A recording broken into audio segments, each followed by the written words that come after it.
In this video, I want to explore the intersection between story and validation and, seeking redress or revenge, and letting go, creating, moving forward.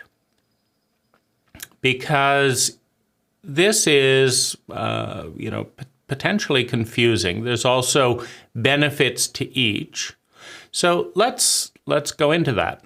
So imagine that you've been raped and you know the people who raped you, and they might rape other people. But you're also very frightened because they may take revenge. Your life is also a little bit fragile because the emotional states, the re-traumatization from bringing it up. You don't have a very empathetic boss or work situation, and so, and you're fragmented from family and somewhat isolated. Like, if you bring this stuff up, your life may collapse. If you go against a bullying, a bullying rape, sociopath or whatever in the neighborhood, they may kill you. They may, intimidate you, and the anxiety around that. If you go to court and go through it, old shames may come up, and the attorney is not in a very empathetic state around that. And what should you do in this situation? And so I think the most important thing to acknowledge is that there's a lot of schizophrenia. There's a lot of dissociation. There's a lot of sociopathic tendencies in the culture around us, where, one of those sociopathic tendencies is it's not my problem, right? That's dissociative, right? It is our problem. That's empathic and inclusive. It's not my problem. It's your problem. Dissociative, right? The more dissociative a cult is, the more sociopathic it is, right? Because the most sociopathic behavior is to seek personal gratification with extreme harm to other people that one doesn't care about because it's not me, right? It's not my pain, it's your pain, right? I'm doing what makes me feel good, raping you. Makes me feel a little bit more powerful, a little bit more, prestige within a sex cult, that gives you rank if you're sexually active, et cetera. So I enjoy that, and, it doesn't matter that your life is falling apart for 5 minutes of my enjoyment, because I'm a sociopath, right? It's not my problem that your life is falling apart. Or maybe that makes me feel even a little bit more important, because just a few minutes of my time ruined your whole life. And then a sociopathic cult, of course, doesn't do something about that urgently, because it's all involved in itself. Well, we're doing our thing, and we're doing our thing, and we're doing our thing, and none of us want to change our thing, whatever it is, to remedy the situation, to stop this virus from being transmitted from one cult member to another. And so, it's important to understand that the issue is cultural, right? That when you take children cradle to grave, dissociating them repeatedly from their emotions, traumatizing them repeatedly, and then telling them that being professional is to be not personal, further dissociation from one's personhood, right, one's humanity. And you witness, one schizophrenic sociopathic event after another. Well, that is a breeding ground for the reptilian brain in the human body. And so there will be reptiles, reptilian operating systems in human bodies bred by a cult or reptilian cult that produces, a certain amount of the humanity is going to be killed off in that protocol. And what is left is the reptile, right? So the reptilian brain, unless the body is dead, doesn't disappear, but through certain traumatic and dissociative events, you can kill off, you can numb out and freeze the transcendent and human regions of the brain to what's left. And so what's more cruel? To cut off somebody's empathic and transcendent brain, or to be raped by someone? We don't generally like looking at complex things that challenge the cult, because then it wouldn't be a cult. It would be a living, intelligent organism. But, people in a sociopathic state, in this case, the rapist or whatever, weren't born that way for the most part. And when they are, we have to look at, some of the sociopathic elements in our marriages and in our hospitals, that might lead to someone, entering a sociopathic state, a few, perhaps in delivery, right? Because, we're not honoring the unfolding of consciousness, beginning with the womb in our cult, right? And so it's you can take a naturally loving dog and turn it into a vicious reptilian dog, meaning a dog that's totally in fight, flight, and freeze and has no joy, no empathy. But it takes a certain amount of repetitive cruelty to do that. Dogs aren't born that way, and neither are human beings. And so it's important to understand that this is not your personal fault. It is a cultural fault that has been given to you. It's been given to the rapist. It's been given to the victim of the rapist. And it is a cultural fault. I mean, there's nothing stopping the cult from organizing a psychologist roving neighborhoods, right? There's a field out, there's a baseball field, there's a soccer field, there's parks all around me here, and we've designated that within the cult, so people can walk alone in these, landscapes. But we could have a roving psychologist, paid for by local government, where public and, unaddressed traumas and grievances are heard 3 hours a week. 3 hours a week they're in this neighborhood, and 3 hours, and we can all wander and actually attend and learn what's going on of a traumatic nature. We could do that. We're just not doing that because that would be emotionally vulnerable. That would be psychologically literate, right? So if we want to stay psychologically illiterate, we all have to, do all these things very separately. And most of us don't do much of them at all. And many of us get mixed messages, right? You read this book that says, be more assertive, and you read that book saying, be more listening and empathic, and then they don't click very well, right? It seems like you're doing it wrong and not according to my book.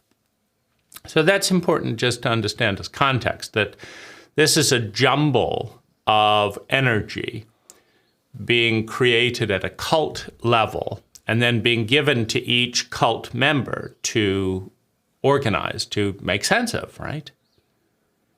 You know, and you know you're in a cult when insane things are happening chronically for hundreds of years and everyone's doing them, or everyone's participating by initiating, by receiving, by allowing, by being silent witnesses, right? By not doing anything about it, right? That's the symptom of being in a cult, as opposed to a living human dynamic, environment where the memes address the most important pains within that circle in intelligent and sustainable ways, so that that pain is measurably reduced. It is measured and it goes down, right? And so we're not in that intelligent cult, right? We're in a hybrid between highly sociopathic, dysfunctional stupidity and a certain amount of intelligent humanity. A certain amount of humanity and a certain amount of intelligence. There's a lot of stupidity in that humanity as well, because we've been brainwashed into ignorance. But what do you do as someone in that situation? I kind of found myself a little bit in that situation when one of the facilitators at another cult, right? So every group that has a set of agreed memes is somewhat cult-like, right? And hopefully the memes are, reasonably intelligent. No meme is perfect. No protocol is perfect, but, hopefully it's a living, breathing set of memes that is open to feedback. There's some of that, right? But also, identity, right? We all seek to kind of know where we stand. And so there is a natural defense to change on the dime, right? Because then we wouldn't know where we were. We didn't attend the last meeting, and then suddenly the meme has changed, and now we're doing it all wrong. We like a certain amount of stability. We need certainty, we need growth, we need freedom, we need variety, and those are in balance, right? And so there's a tension there. But I found myself in this situation with the Human Awareness Institute recommending a facilitator, Peter Sandhill, who escalated a sexual relationship in my first psychedelic therapy, a psychedelic-assisted therapy with a combination of mushrooms and MDMA. And it was my first psychedelic experience ever. It was my first time falling in love with a man. And it took me into all kinds of new territory. And my therapist, I think, freaked out. See, and this is where it's just not personal. Like, it's not personal that I've been raised in a cult that is homophobic, which means that I have mixed feelings about, sexual attraction with a man. And those mixed feelings are given to me by my cult. Meaning, just as a human being, there's nothing rational that says, oh, men should not be close to other men, right? That's just a cult thing, right? I've watched movies where men have been beaten up by other men, which is telling me I live in a cult that is not okay, with homosexuality. And so, so going into that terrain is traumatic, right? I don't want to be beaten up just because I hold hands with a man or something like that, or I'm friendly. So, so that's being touched on. The cult wound is being, brought up. So there's homosexuality, then there's illegality. I don't want to go to jail, etc., because I'm trying to attend to childhood trauma and stuff by, using plant medicine to, understand things that were not dealt with in $140,000 of therapies, right? And so I don't want to go to jail, right, for seeking healing. I don't want to be beaten up for liking a man. I also don't want to be buried and isolated and confused, which is what my therapist began to do, because he's broken the law, but also he's broken ethical guidelines. You're not supposed to take people's money, that's called prostitution, to escalate romantic relationships, particularly when you're trying to be an ally, right? You shouldn't be too emotionally attached that your stuff stops you from helping the other person, right? And that's the reason there's a little bit of a distance, right? Because, for example, if you're a therapist with your wife and you start to realize that the best thing that she could do is leave you, that this would be a great evolution of her, victim strategy, right? That she should really leave you and feel powerful and become more independent and break through the victimhood, right? Well, if you're married to them, you've got an agenda around that. And so you can't then, your agendas are conflicting. That's why you don't have personal dependent relationships with a therapist, right? And so, so my therapist began using me to meet his agendas rather than actually helping me. And that escalates as a toxicity with,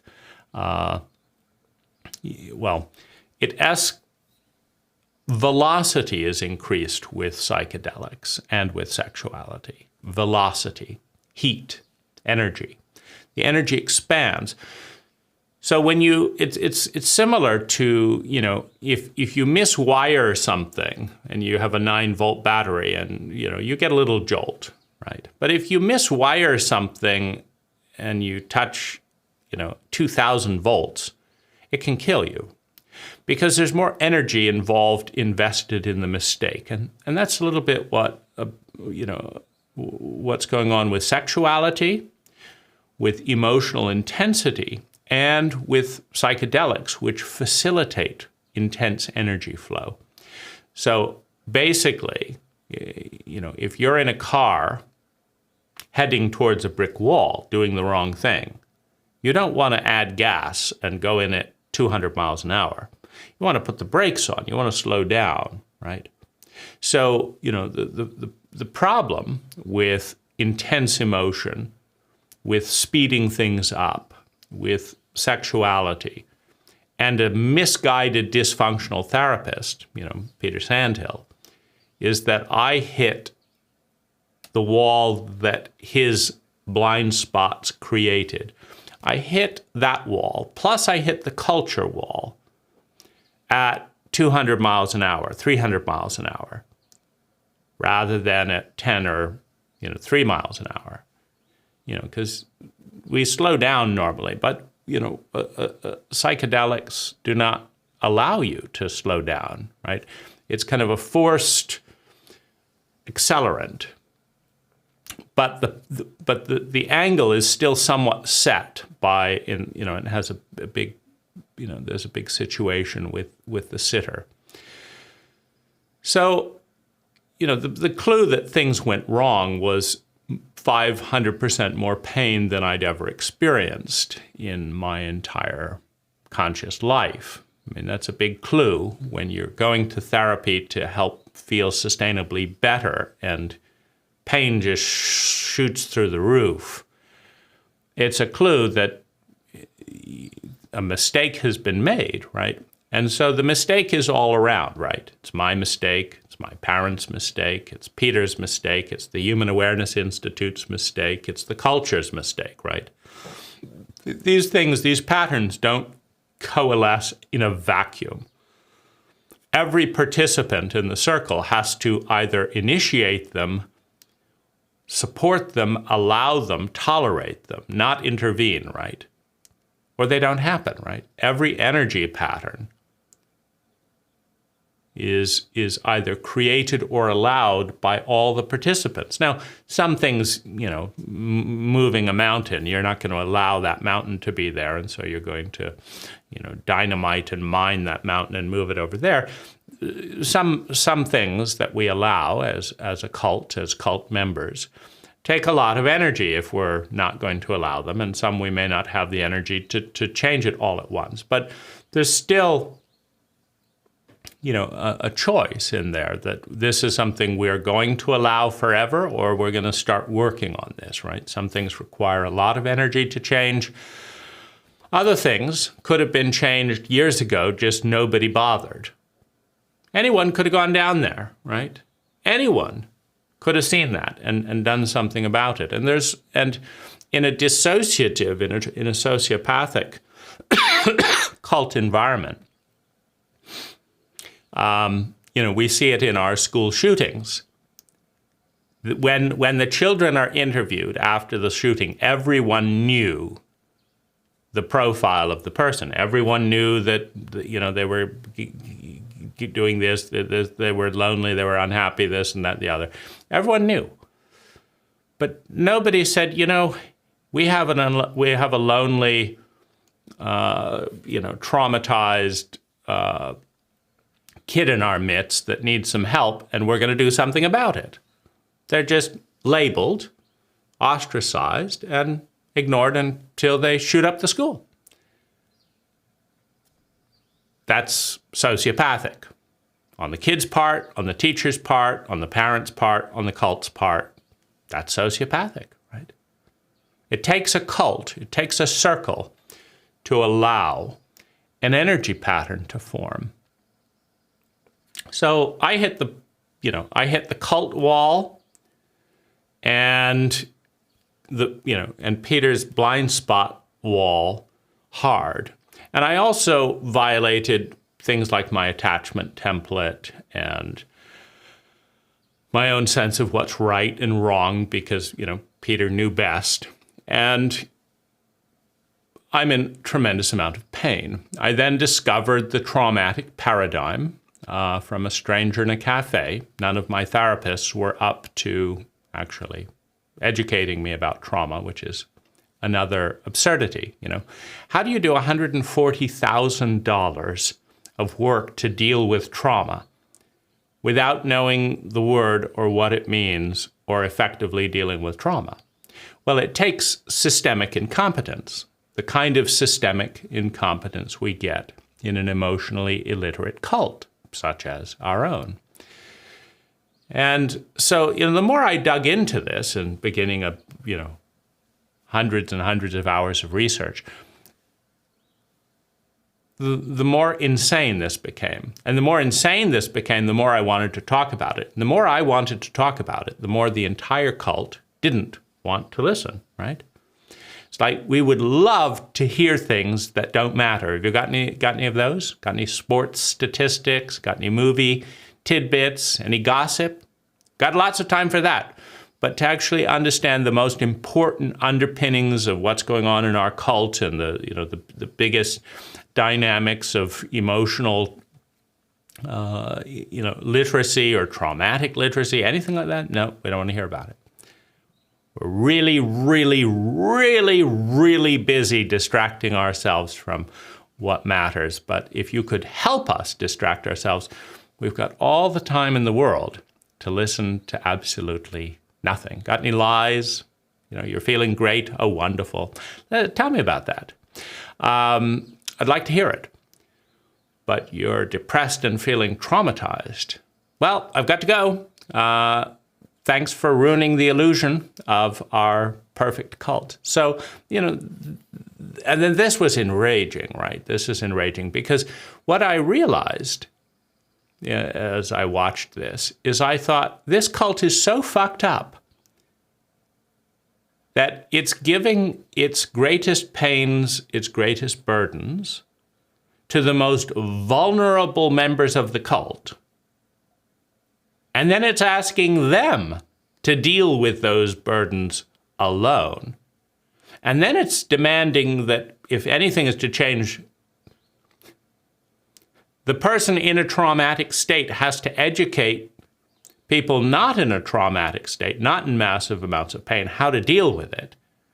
And then they don't want to deal with it. So it's asking people in traumatized states with massive amounts of pain to be diplomatic with the sheer cruelty and stupidity of a majority of people that don't want to deal with stuff they're so dumb they don't even understand they need to deal with it urgently, right? It's not even for you, right? It's the entire cult benefits when it is traumatically literate, when a third of its people are not walking around with severe PTSD, doing various coping mechanisms that undermine the well-being of the entire cult.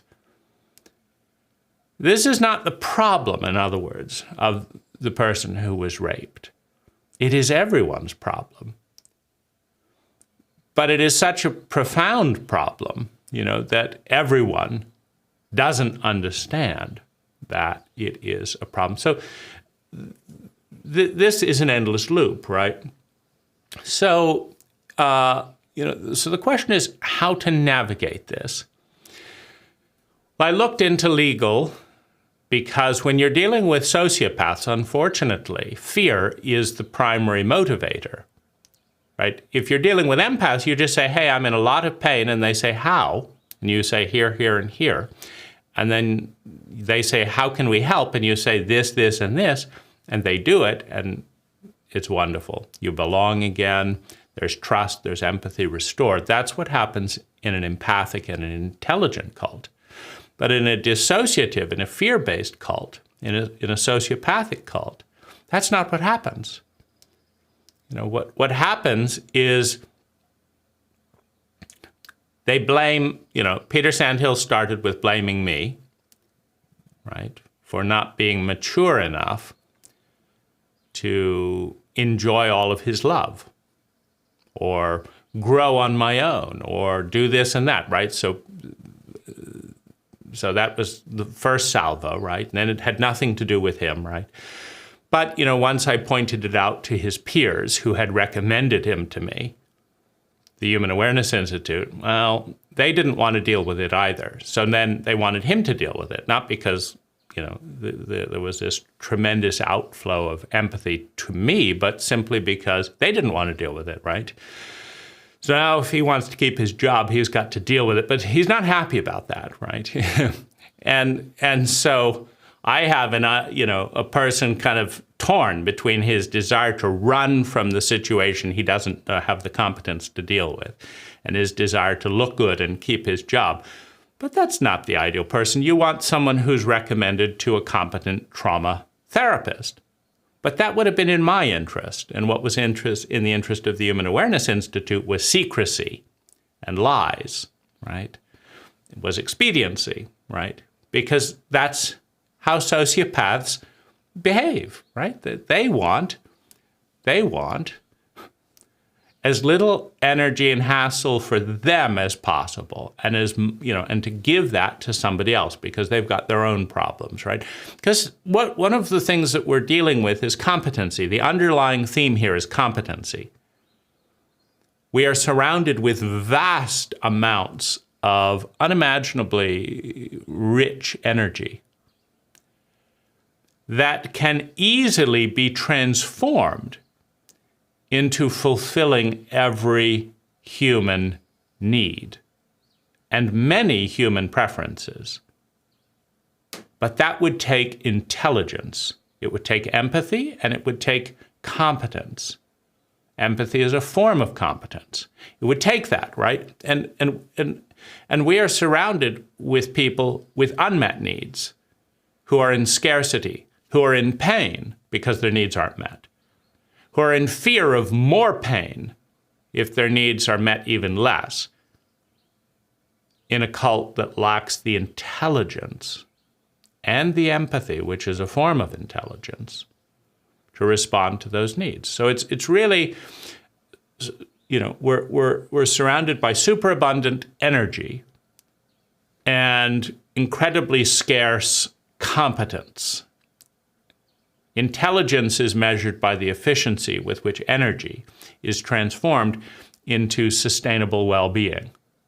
And high levels of intelligence do not cap it off with a cult boundary. They don't say we're interested in my well-being and who cares about everyone else, or we're interested in this family's well-being, but who cares about everyone else.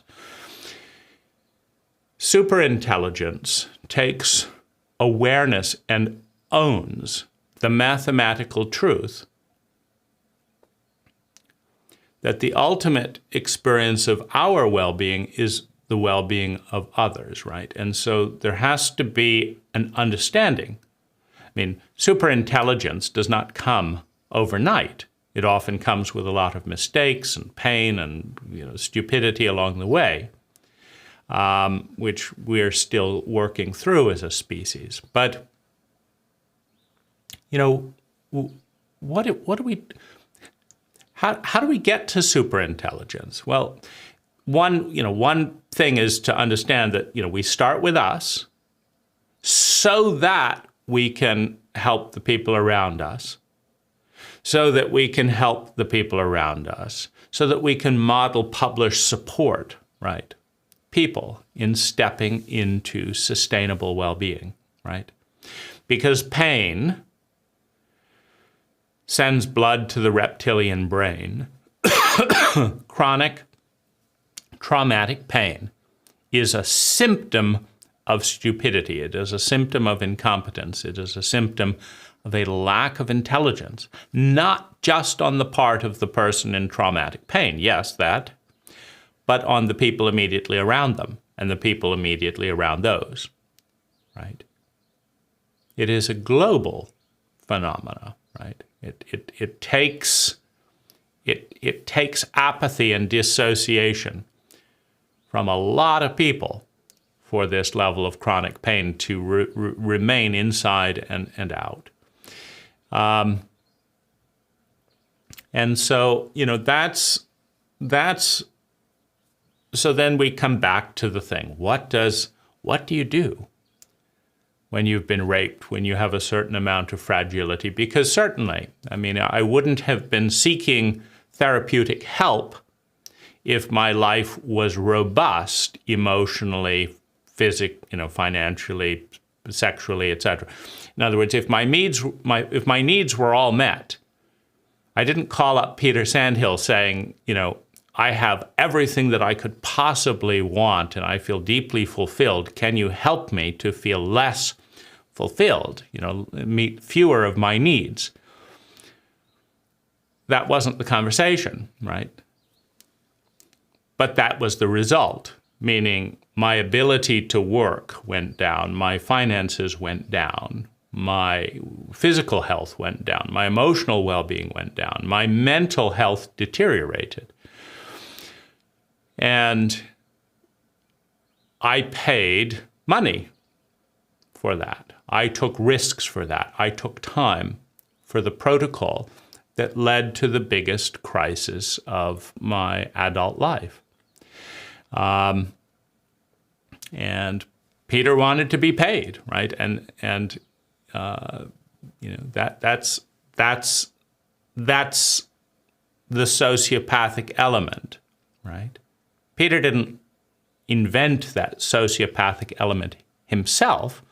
He obviously thought it was good for him to copy that bit of the cult.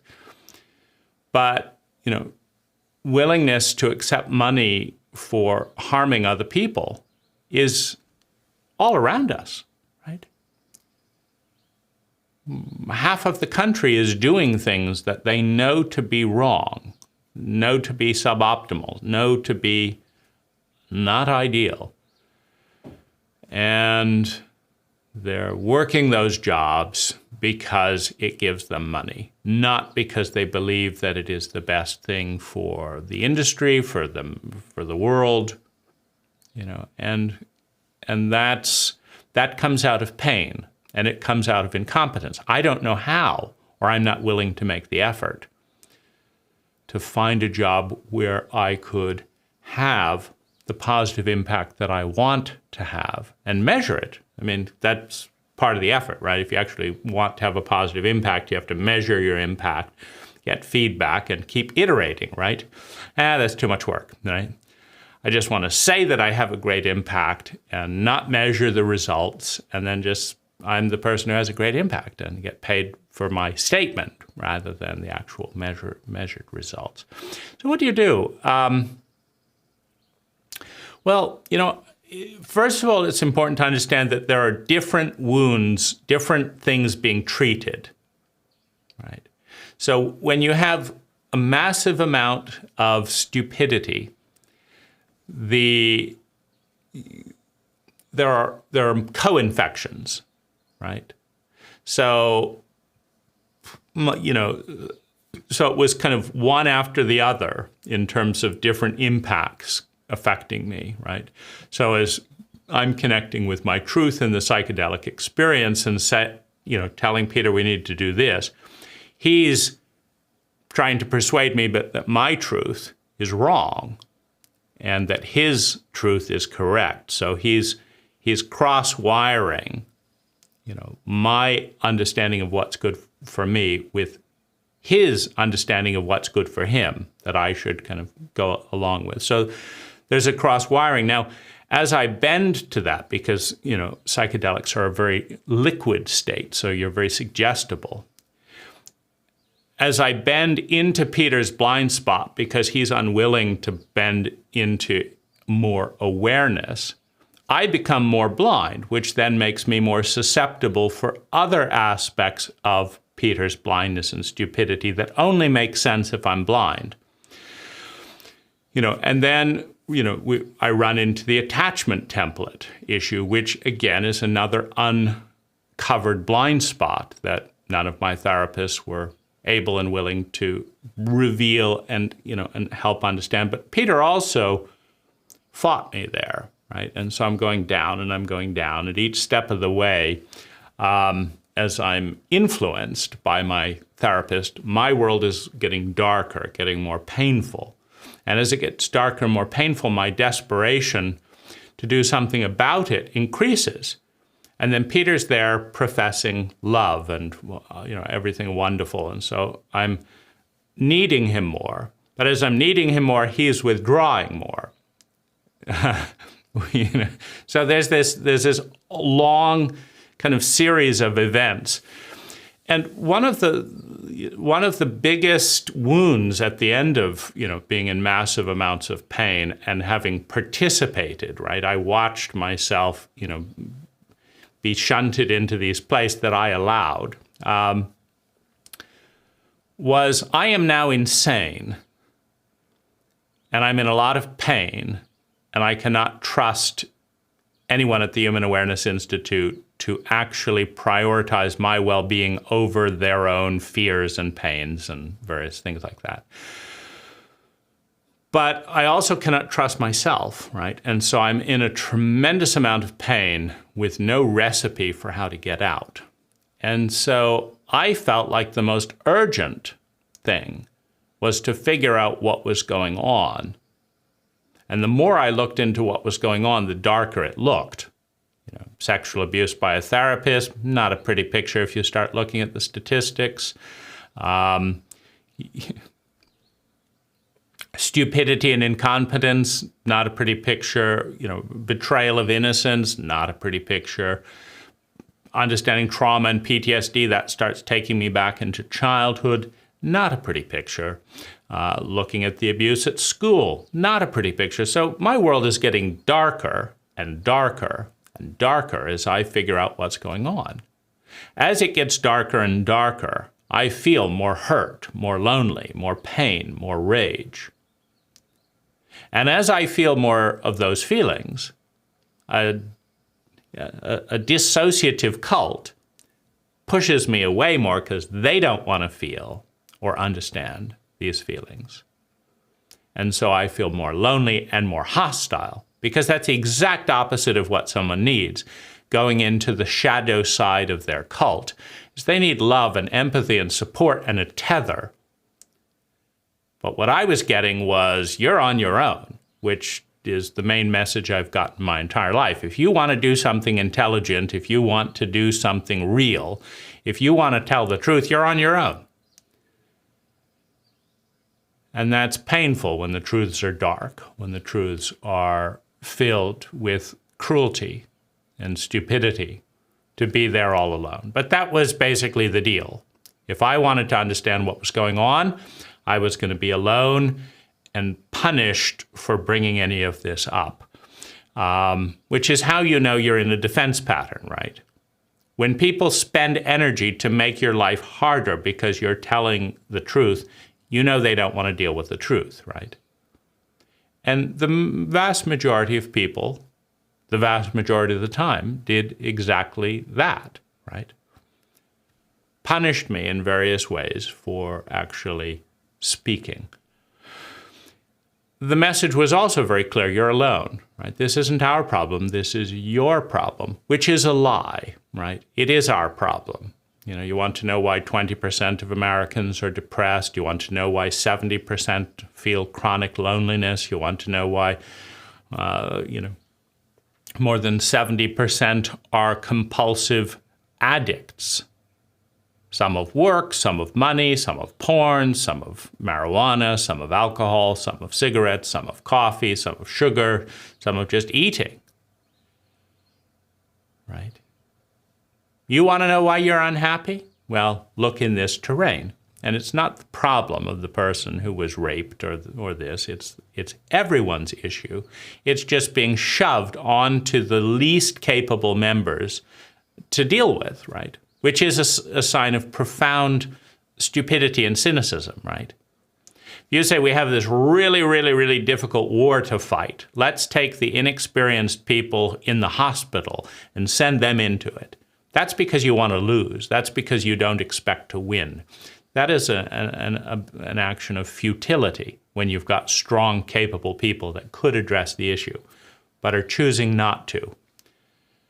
The people who could change the issue choose not to, and the people who can't change the issue are given unimaginable pain by the cult to carry. That is an act of self-hatred. It is an act of stupidity. It is an act of cowardice, cruelty, dysfunction. And that's our cult.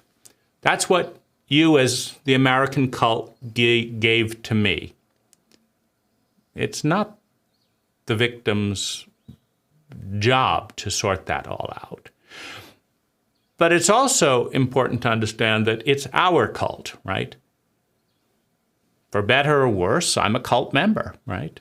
And so, these videos are a response to the silence, to the secrecy, to the lies, to the stupidity, right? I hope that you will be less stupid as a result of this video, in the understanding that we've all been raised ignorant, stupid, cruel in areas, and nothing is perfect. And so the goal is less stupidity, less ignorance, less cruelty than before,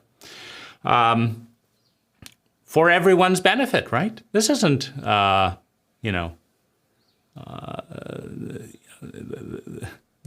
every single person wins when we have less stupidity. There are certain strategies that don't win, right? But there's a difference between a strategy, an agenda, and a person, right? So people learn destructive agendas and strategy and hold on to them because they work some of the time. But it isn't to say that better strategies are not better for those people. They just don't know it, right? That's why they're clinging, to the current strategy, right? They don't know there's a better strategy. They don't know how to do it, right? It would take time and energy to think. So what do you do? What do you do with all this? Well, pain management is one thing, and it can cost a lot of money and time to do pain management. But that's one direction. So, whether it's comfort food or resting or massage or hot baths or showers or whatever, pain management, things that create a space between the pain and that are nourishing. That's one direction. To me, I found that the most frightening thing was not knowing what's going on and realizing that the people around me didn't either, right? When I realized that all of my therapists were insane to varying degrees, and that my family was insane to varying degrees, and that my cult was insane to varying degrees, and that I, as a cult member, was insane to varying degrees. This was overwhelmingly terrifying. Because how does a crazy person learn to be sane when they know that they're crazy? And so everything they do has to be treated with a certain amount of skepticism. My thoughts had gotten me into this mess. And I was turning to my thoughts about what I should do to get out of it. You see, then we come into Einstein's problem. You can't solve a problem with the same level of intelligence you went into it with. If you were smart enough, you wouldn't have gone into the problem. So you're not smart enough. But how do you become smart enough to get out of the problem? So I began doing research, and it was very, very difficult because I was in massive amounts of pain and hard to cope. But luckily, audiobooks and YouTube videos, I could shut my eyes, I could lay in bed immobile, and I could digest sanity, right? And so that was kind of one, so dissociation from work and things like that was one remedy, which is why I have particular empathy for people who only have a couple of weeks of savings or, are high in credit card debt, How can you take 6 months off, right? I'm dealing with this 7 years later. And so, dealing with, pausing friction and pain points, usually work has some of that in our culture,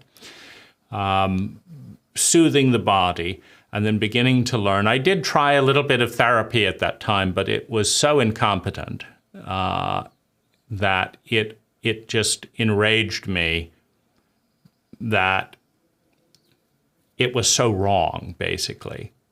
And so I felt like, that's just, the more I participate in this cult, the more upset I am about how this cult handles this.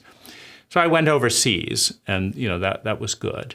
But what if you can't, right? This is how trauma becomes an intergenerational abuse dynamic. What if you can't? You just have to bury and freeze all that and get to work and pretend it didn't happen and avoid the area where you could be raped again, right? Because that kind of works. You don't end up on the street, but it's not ideal, right? But you can freeze, partition, and just carry on. And I would say that that's the norm in this cult, is to freeze, partition, and carry on. And then you lose maybe a third of your energy, a third of your identity. You're a little bit more numb, more robotic. You're in a deep freeze state and a coping mechanism. That's not bad. That is an understandable and reasonable response to the level of craziness that's all around us. I mean, it's far from ideal, but to get ideal, we actually need intelligence around us. And that's not something we can depend on. Many times a partner will make it worse. Like, we're so sociopathic and self-centered as an incompetent culture that, like, if you're a woman and you say that you were raped, your boyfriend may get angry at you for making him look bad that he doesn't know what to do about it. Well, that tells you everything you need to know, right? You're in massive amounts of pain and the other person is worried about how that affects them. That is normal, by the way. That is normal. It's not healthy, it's normal, which is why it's concerning that there's so much emphasis on how to be normal and fit in to such a dysfunctional set of memes that we pass down, intergenerationally. So I think, if we understand there's a hierarchy of needs, survival is the first need. And then there's security of survival, right? Well, doing what you've done before that has kept you alive and keeping the bread coming in and stuff like that, and managing that and dissociating from things that seem particularly risky and stressful at that time when you can't deal with it is important. Doing anything that you can to create savings, getting a line of credit, making sure that you've got some funds, because you're in unknown territory. And so you don't know what your expenses are going to be and your coping mechanism. So increasing your access to capital, not destroying your access to capital, taking leave if you can, safely do that. Saying I've got a severe family crisis and I've got to prioritize it tends to be among the more neutral things to say in this kind of situation. And then starting to study. I think The Body Keeps the Score is a very good overview. Healing trauma, complex PTSD. Audible has a good library now if you type in trauma and PTSD and complex PTSD and just start working your way through those dynamics. I think that another thing that's very good is to get a dog. If you can bond with a safe animal, that's going to be superior to much of what's going on in the culture. Spend time with animals. Go to an animal retreat and spend time with horses. Spend time with mammals, basically, that are not humans. Now, you can find empathic mammals in other cultures. Like I find Thailand and the Philippines to be a bit more empathic than the US. The more indigenous a culture is, generally, the more intelligent with the body it is. We are not that cult. So, I found more empathy from strangers in Thailand than I did from my family, therapists, and anyone around me in the US. Literally, a stranger in Thailand is statistically 500% more likely to bring empathy to a traumatic situation that they didn't cause than the best therapist in the US that I've been able to find, right? And so, that's nothing about the therapist personally. They are recovering from a traumatizing cult, often with traumas of their own. And they're within this mold of being professional, which keeps a certain amount of distance and all that. But sometimes what you don't need is distance. You need a warm hug, and you need someone to say they're going to be there for you. And it's incredibly sad. It is incredibly sad that I still don't know where to go in the US with certainty. And certainty is very, very important when you're feeling uncertain, right? When you're feeling completely and utterly helpless, terrified, and in pain. Certainty is incredibly important. So applying and being rejected at different trauma centers or being told wait 3 weeks is, for me, disastrous, right? Maybe you could check back in 3 weeks. I don't have any slots for you. Awfully nice to hear when you're in the emotional ER and bleeding to death and you don't know what's going to happen the next day. But if you can just hang on to that terror for 3 weeks, this sociopath may fit you into their routine, which is a routine that is comfortable for them and makes them a lot of money, and which they manage with a focus on their well-being, which isn't wrong in and of itself. It's just when the gap is so huge between what you need, it's profoundly sociopathic. It's like a doctor looking at you and saying, yeah, you'll probably bleed to death in a few hours, but I'm playing golf. It's not my scheduled time, right? I'm going to come back later. So this is not personal. In fact, therapists are trained to dissociate. Don't take it on. Your job is not to save the world. Your job is to, be this and make a good living, and you deserve that and stuff like that. And so they're actually trained to be less human than they might otherwise be, because they might burn out more.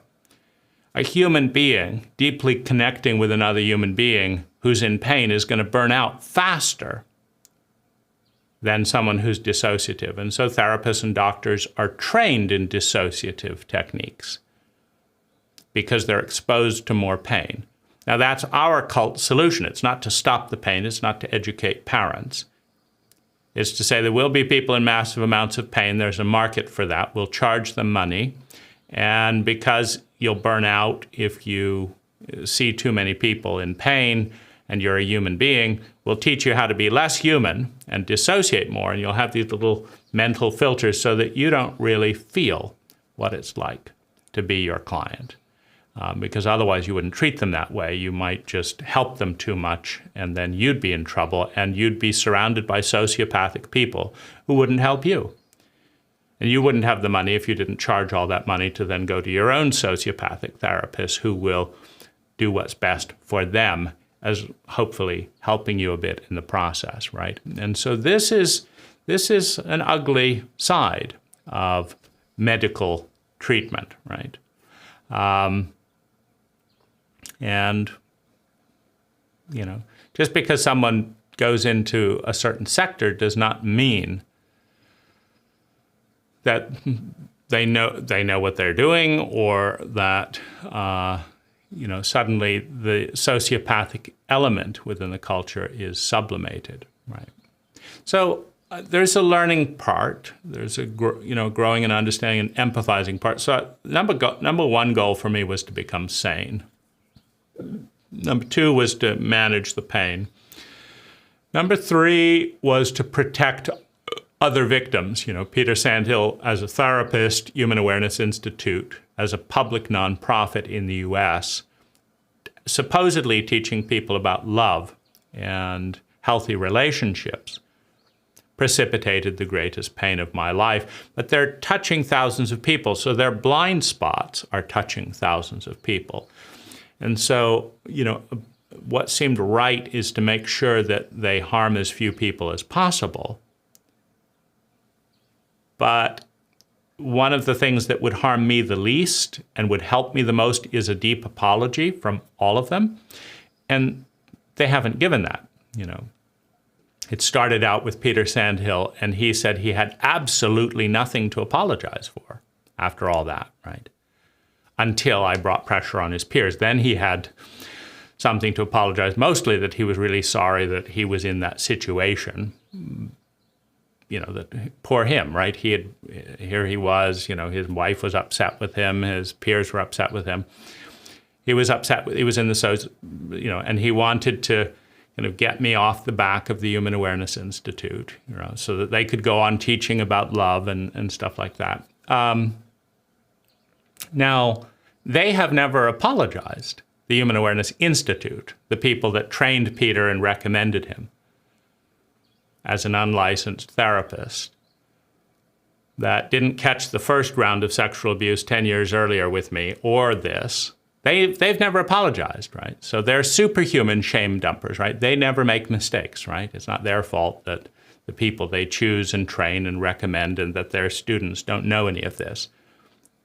So, that means there is still a danger, right? And so there's a certain amount that I've done about that, but it's important to understand that, my abuser, your abuser is not special.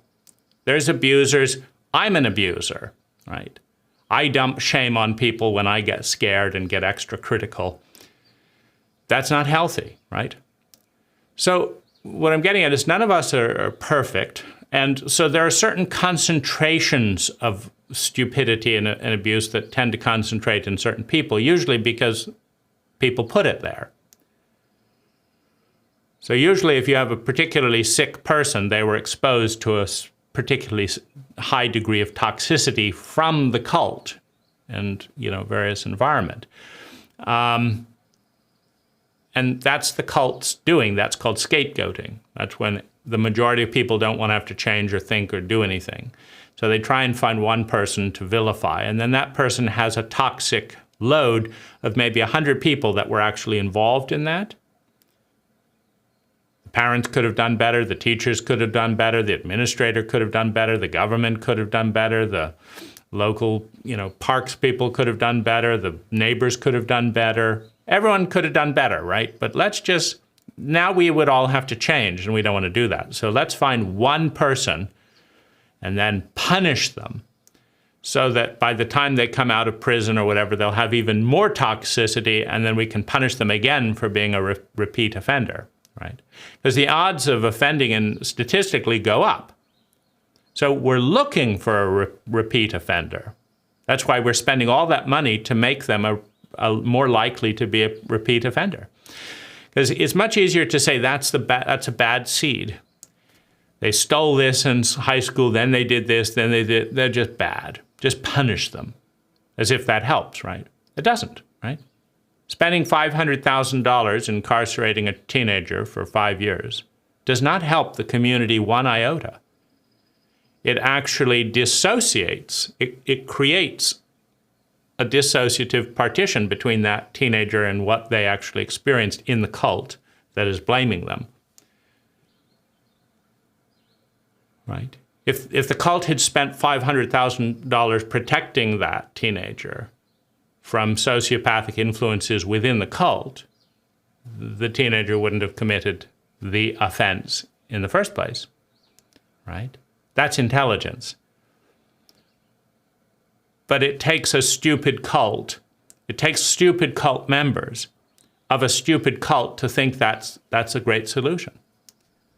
You've got to do your time, son. You'll come out statistically more likely to reoffend, more anger and all that, but we will have done the best thing that a stupid cult can do, which is to spend $500,000 of public money to make things worse, because we didn't have the competence to give you a parentally literate parent, because we're too dumb, and we're going to punish you for it, right? It's just profound stupidity. The kind of stupidity we all get. We understand it. The reptilian brain, an eye for an eye, Well, it just means we're all reptiles, right? Hooray! This is nothing to write home about. Hooray! So this all needs thought, which unfortunately is not very popular in our cult. Cults survive on conformity. They don't survive on thinking. If you think, very little of it makes sense. Really. I went back to some of my therapists and I said, you need to read this book, The Body Keeps the Score. And they said, no, we don't. I said, yes, you do. I paid you a lot of money to do absolutely nothing that you shouldn't have been doing in the first place, because I needed traumatic therapy, and you didn't even know enough to know that you weren't the person for the job. I mean, I don't hire window washers to clean gutters, and then they say, "Oh, we don't need to know about we don't need to know about gutters when the gutter's still blocked." You have to know enough as a professional to know if you are able to do the job or not. And I would say that many therapists do not know whether or not they're the best people for the job, and how and why to refer to someone else. And unfortunately, in a psychologically illiterate cult, the patient doesn't know either. The patient just knows if they feel safe with a therapist, which for an abused patient usually means, do they demonstrate family patterns? Or do they have, a degree in this and that or whatever, or they have an expensive car, whatever it is. In a psychologically illiterate cult, the patients, the clients, are using a substitute for psychological literacy to evaluate the therapist. And so if the therapist figures out what people are looking at, maybe it's the maybe it's the look, the hairdo, maybe it's the office, maybe it's how clean everything is, as if somehow that has anything to do with the knowledge or empathy of the therapist. It doesn't. And many stupid people, not their own fault, many stupid people are too stupid to assess the stupidity of their therapist. Well, that's very upsetting. If you care about people, if you actually care about people, this is incredibly upsetting, right? So what can I do, right, in a cult that doesn't want to listen and learn? Well, there's one group that does want to listen, and that is the traumatized victim of severe abuse that cannot afford to visit a therapist or whatever, and that's what these videos are for, right? This is a response to chronic cruelty amidst the cult. It is an empathic response for you, the person that wants to learn and grow, the person that shouldn't have to pay more money that you don't have to repair the damage that you didn't do.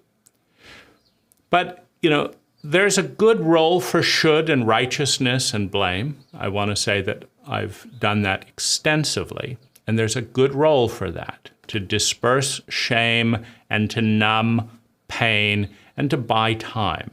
It doesn't create deep healing because shoulds don't work. The government should be ethical. It isn't. What's next? Parents should know what they're doing. They don't. What's next, right? Therapists shouldn't sexually abuse their clients. Absolutely. They do. 12% of them admit it in anonymous surveys. What's next, right? Well, after all the shoulds of all the things that could be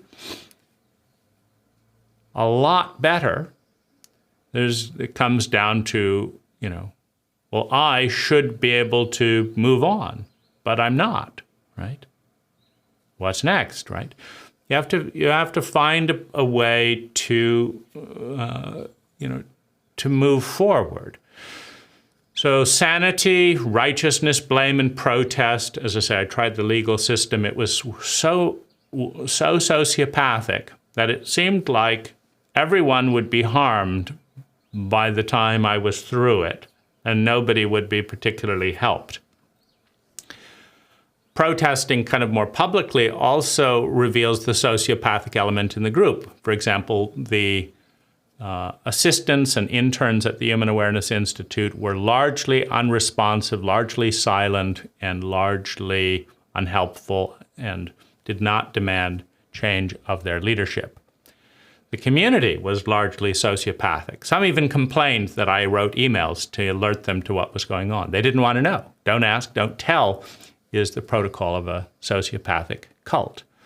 And it's alive and well in the military, in marriages. Don't ask, don't tell. You might be having an affair. I don't want to leave the house.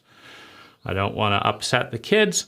I'm not going to ask about it. And you're not going to tell, right? And it'll be wonderful, right? We just carry on with the status quo because we don't have the time, energy, and interest to actually respond to what's real, what's going on. Don't ask, don't tell. Well, I have been telling, and most people have been annoyed because it doesn't fit into a soundbite, right? Just be brief, right? That is actually one of our cult's greatest defense. If you want to be really, really, really committed to stupidity and ignorance, spend time with 1,000 people doing little sound bites. If you actually want to know what's going on, spend a week with one person and ask the right questions. A person who's able and willing to be seen, right? There are very few people able and willing to be seen, but I'm one of them. And if you try to be seen, there are very, very few people that want to see, right? I'm astounded with the walls that we have constructed culturally to make sure that nobody sees things clearly. It's absolutely astounding. They're everywhere. You don't see them until you try to be seen. that's when you notice, oh, they've got this wall. And then if you get through that wall, they've got this wall. And then they get through that wall, they've got this wall. And then they've got this wall. And then they've got this wall. It's wonderful. Nobody sees anything. It's wonderful. If you're committed to chronic intergenerational stupidity for a variety of reasons, mostly because you're too incompetent to know what to do with it, right? And that's a big risk, right? There's all these things I don't know what to do. Why don't I know what to do? Because I learned from people who don't know what to do either. Meaning if I was raised in a cult that knew what to do with all this, I wouldn't be experiencing any of this.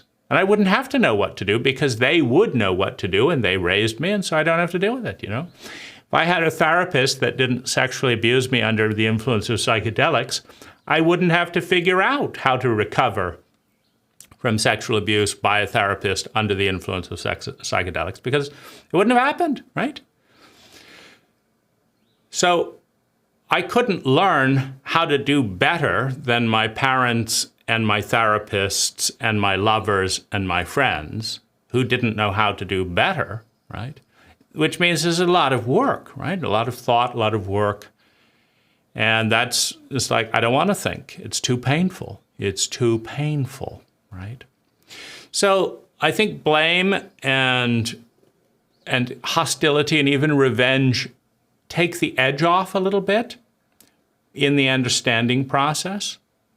So that's, I think that's a stage, but it also is corrosive. It's toxic, right? Nothing is free, unfortunately. You can take a general anesthetic, but it is a toxin in the body, or you can feel massive amounts of pain. Most people prefer the anesthetic in hospitals and in life. They prefer blame, righteousness, dissociation, addiction, compulsion to actually feeling and looking and thinking about their own pain and the pain going on next door, the pain going on in their sibling, the pain going on in their spouse. Most people, meaning 99%, do not want to really know. Now, I know this because I've never met a single person, never, not one, who really wanted to know, who took the time it takes to know, not once, ever. Now, some of that is incompetence. I get the sense that people wanted, but a lot of it is, if you're going to help me be happy and positive and progress in my career by being happy and positive and talking about the bright side, then I'll get close to you, right? We can have sex and do this, but if you're going to dwell on the dark side of everything, I don't want to think about that. That's not going to lift me up. And so I'm going to find someone who will tell me how beautiful I am, or I'm going to find someone who's going places, right? Who's making a new app to addict us, went to 30 countries. I'm going to go listen to them because they're going to take me up out of my pain that I don't believe I can do anything about. So I'm not going to learn about it. So that's that's a very important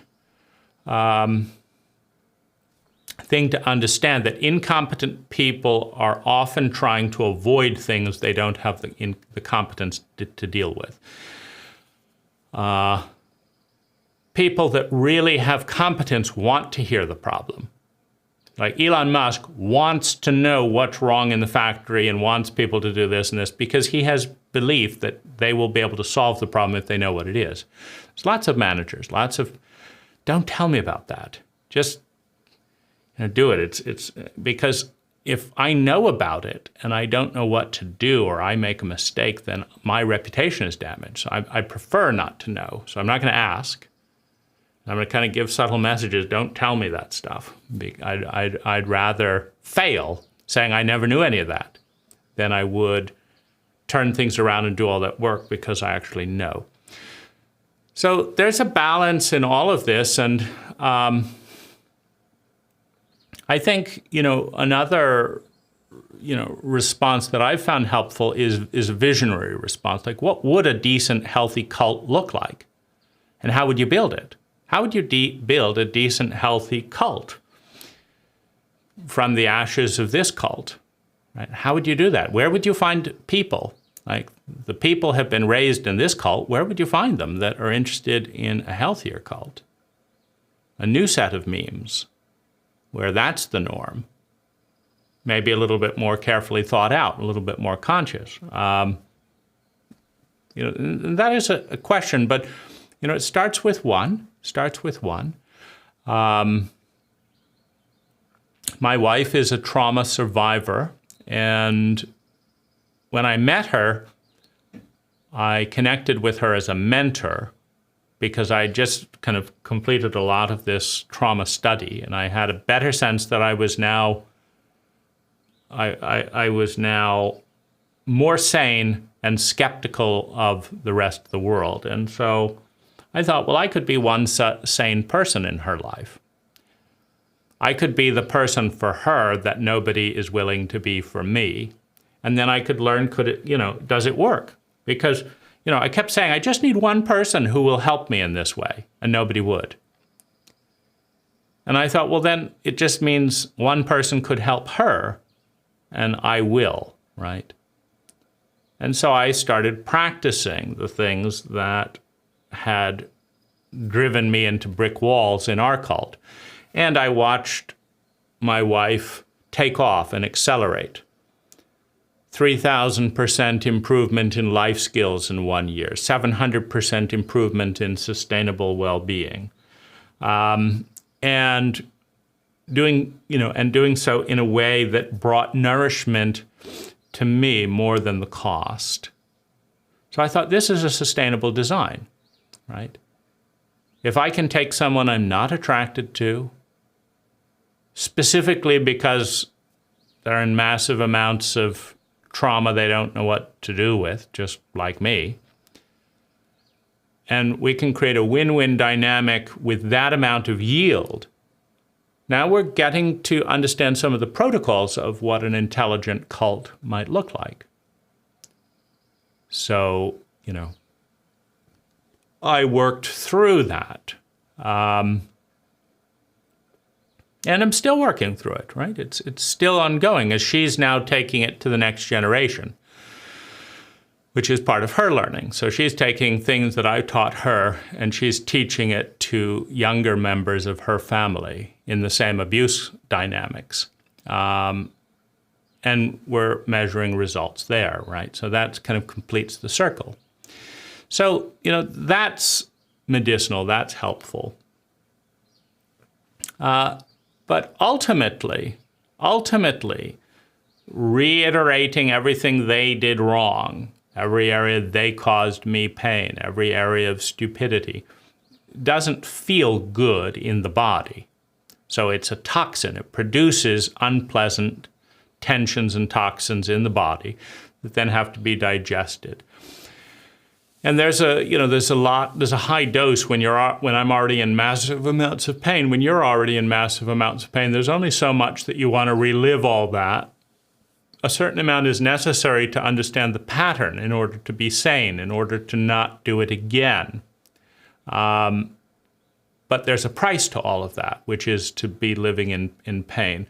Also, practical things have to be taken, to get away from the rapist, to do this and that. In my case, because the Human Awareness Institute was the community that I was associated with, I lost all of my social resources and support because the Human Awareness Institute has a secret clause in their email accounts and various things. And the clause is, which they don't tell you unless it comes up, is that if you've been sexually abused by an employee at the Human Awareness Institute, we cut off all of your access to your friends and email addresses because we can.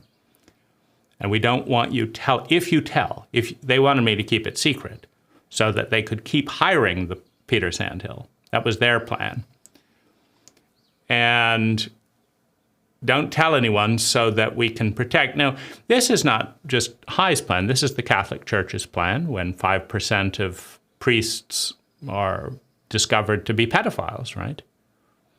So you go out in the parish and you teach that anyone who's a homosexual will go to hell and be burned by God for eternity, and then you ask them to suck your dick. That's about the size of it? Yeah. Well, don't do too much of that.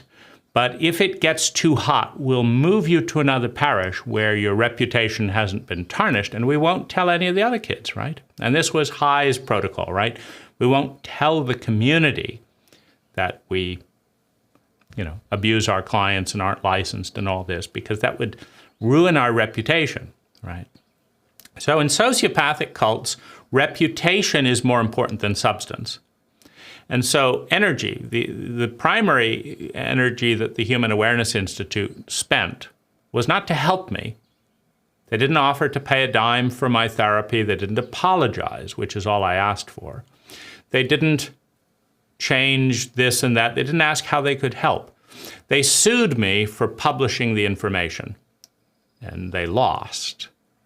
And that was their big effort to change, right? To sue the sexual abuse survivor of their employee and to try and cut it up. And unfortunately, when I kept talking, then they had to get rid of the employee, right? Just like the Catholic Church. Once they were sued,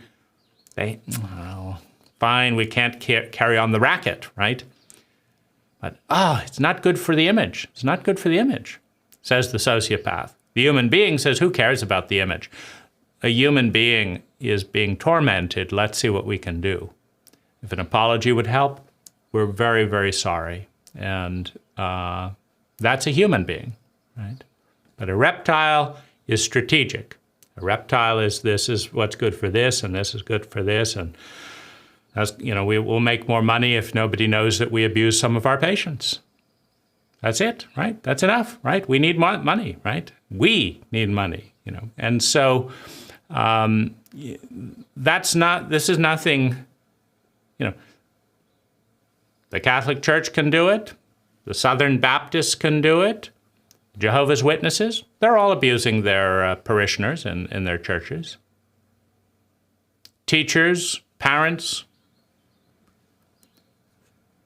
therapists, 12% of therapists have sexual relationships with their clients. And that is never good for the client. So you could say 12% of therapists sexually abuse their patients. What a great statistic, right? It's even more than the Catholic Church, right? 5% of Catholic priests are pedophiles, 12% of therapists. So,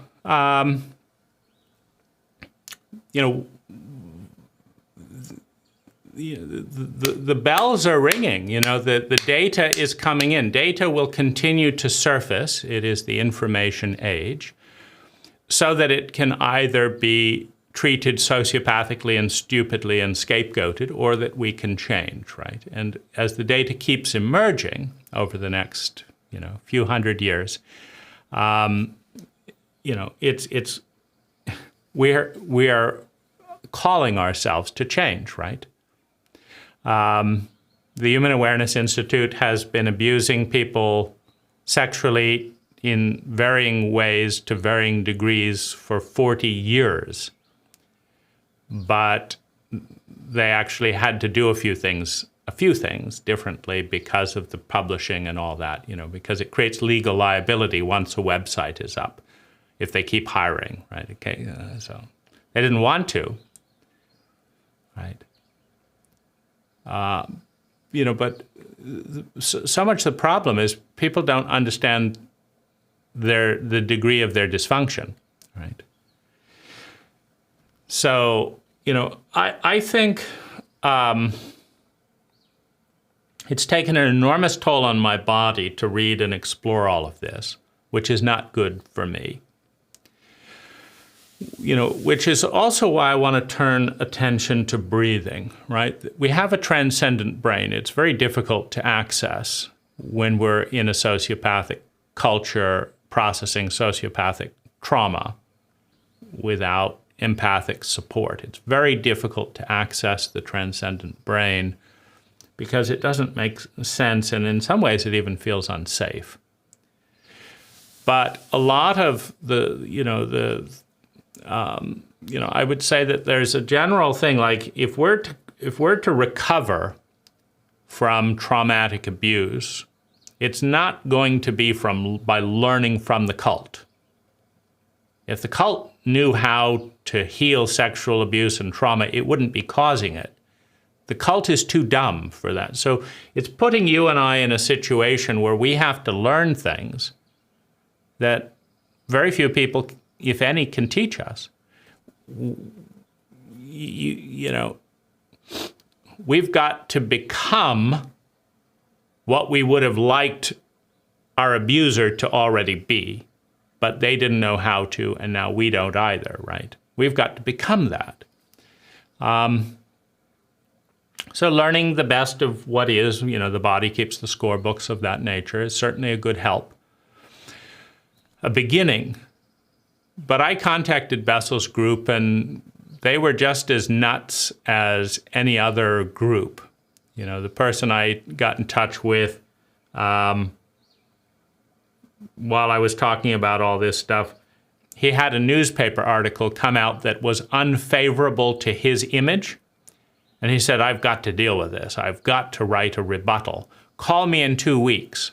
So he's focusing on his image and ignoring the trauma survivor that's right in front of him. Sound any different than the Human Awareness Institute? Of course not. They're worried about their image. He's worried about his image. In a sociopathic environment with incompetence that produces scarcity, when not everyone has their needs met, when there's massive amounts of pain, everyone is worried about the image, which is their vehicle to access more of what they think they need, right? Their reputation, right? That's more important than reality in a scarcity mentality. Yeah. You know, don't look to me to be anything superhuman or great in this area, right? I've become incredibly terrified, and so I criticize my employees much more than I did before this abuse. Now, I understand that that's dumping my fear onto them. I understand that it makes it not as fun to work. And of course, they can easily go and work anywhere else if they want to, but there are other perks that I can give them, right? More flexibility around time, slightly better pay, ability to work with friends, paid learning. There's things that I can change. Like, I don't know how to change that reflexive fear, right? So by accepting the abuse from Peter Sandhill and accepting the abuse from my parents and accepting the abuse of my teachers and the general abuse of my cult and past lovers, I am now an abuser. Hooray, right? The cult has figured it out, right? You know, I may have avoided this and that and the other, but, you know, it's got me, right? I'm now all, you know, hyper-controlling about little minutia. That's irritating for anyone to deal with, because it's not coming from, oh, that ditch wasn't dug deep enough or this or that. It's coming from, I'm going to die because I'm not perfect, because these are body memories and things like that. So wonderful, right? You know, I went and did therapy, and now I'm abusing other people more than if I hadn't done that therapy. Wonderful. You know, that's how memes spread. That's what creates a cultural fabric. But while I'm abusing, you see, this is my lunch break. While I'm abusing, while I'm abusing my employees with anal criticisms, you know, I can still share what I'm learning for free and bring a little bit of awareness to the conversation. I can make a gift from an imperfect state, right? And that's, I think, ultimately a good place to be.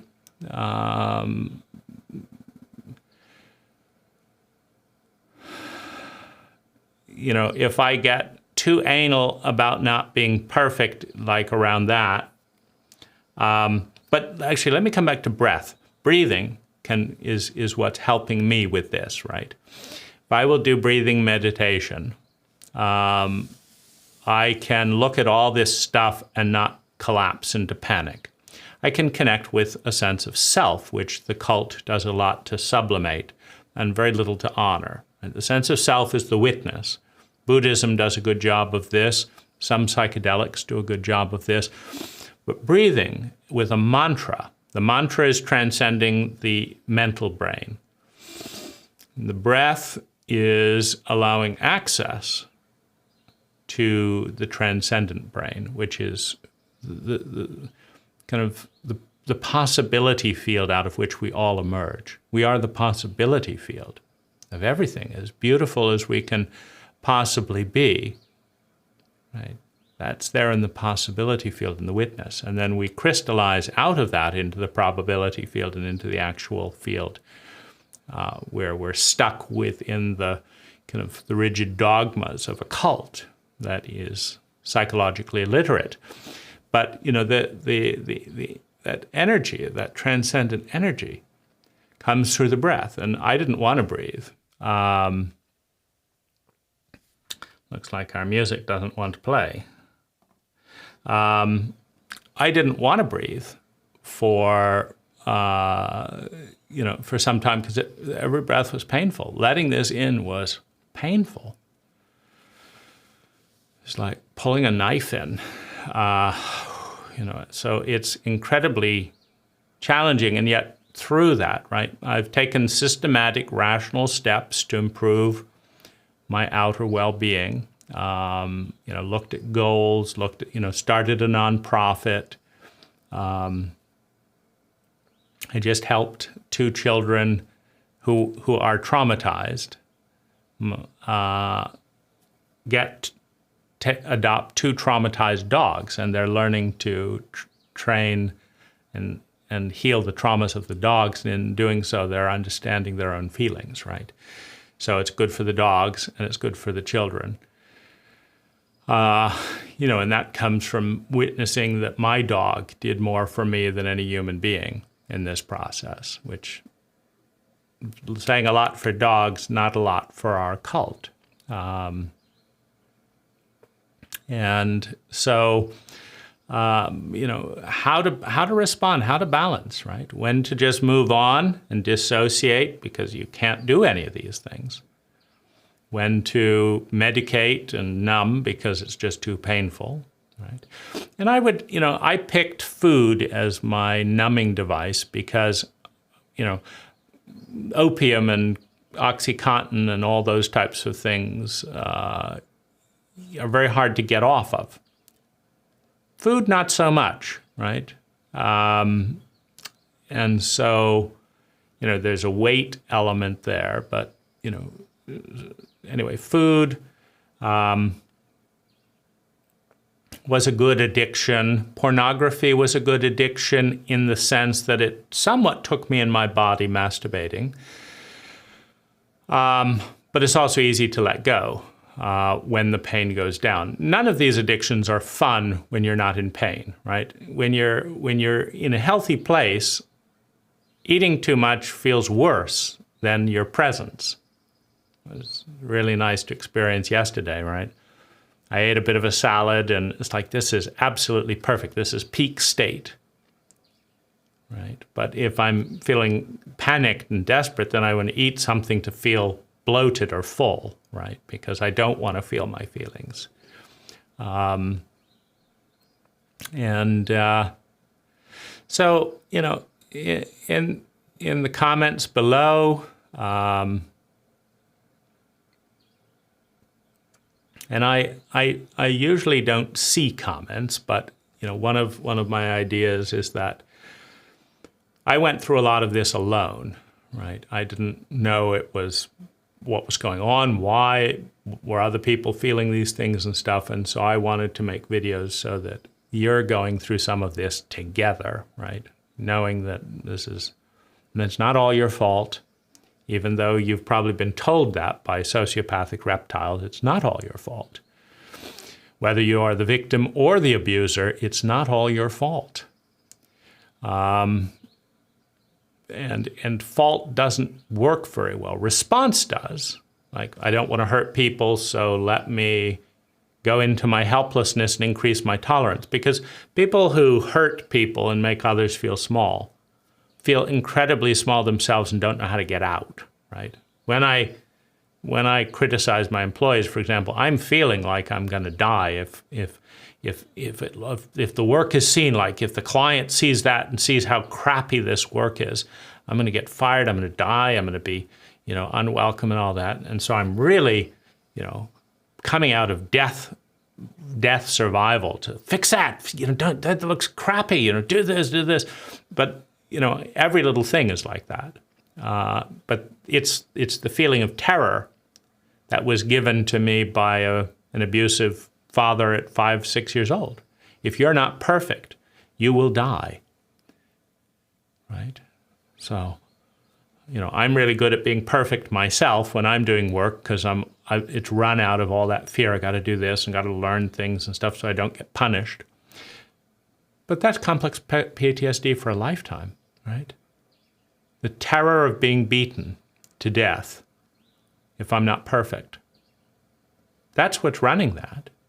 I don't get to experience the great joy of doing a wonderful job. I'm just like, I'm glad the client didn't kill me, right? That's what trauma and PTSD does. It turns a human being, a lifetime, into traumatic terror management. That's my life, right? But breathing transcends that, and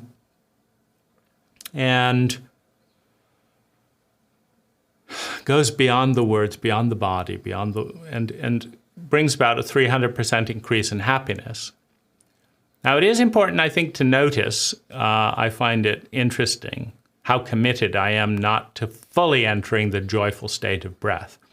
Because it's very easy to do. You just have to think of a mantra, like my mantra right now is, there's a distinction between my perception of reality and reality. And there is. All of our maps of reality are made up of words, and they're all just made up, right? The words were made up. The way they're organized is made up. They're our map. We say this is reality, right? And 10,000 cults and 10,000 points in history and 10,000 points of the globe have all had their own language. They've all had their own paradigms. They've all had their own story about this is reality, right? And they were all right. Every single one of them. Wasn't a single cult in human history that says we believe all this stuff and it's all nonsense. No. The world was created by a great serpent eating its tail. Everyone in that cult believed that. The world's on top of a giant turtle. Everyone on that cult, the world is flat. Everyone believed that. We believe it's round, right? We all believe whatever it is that we believe. But it's not true, right? It can be leading to truth, but words are a map of reality. They're not reality. Saying the word hand is not a living, moving thing with blood in it. It's a word. It's a map of reality. And it's a crude map, because when I say hand, I just mean thing with 5 fingers.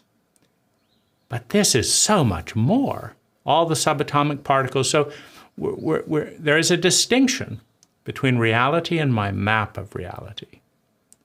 There's a distinction between perception and just breathing continuing. 15 minutes.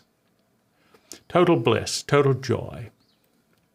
So immediately I stop saying that mantra, which is just a way of bypassing thoughts, and I start thinking about the thoughts that will upset me that I can't do anything about. Right? The question is, why am I so committed to feeling anxious when it's so easy to be happy? Right?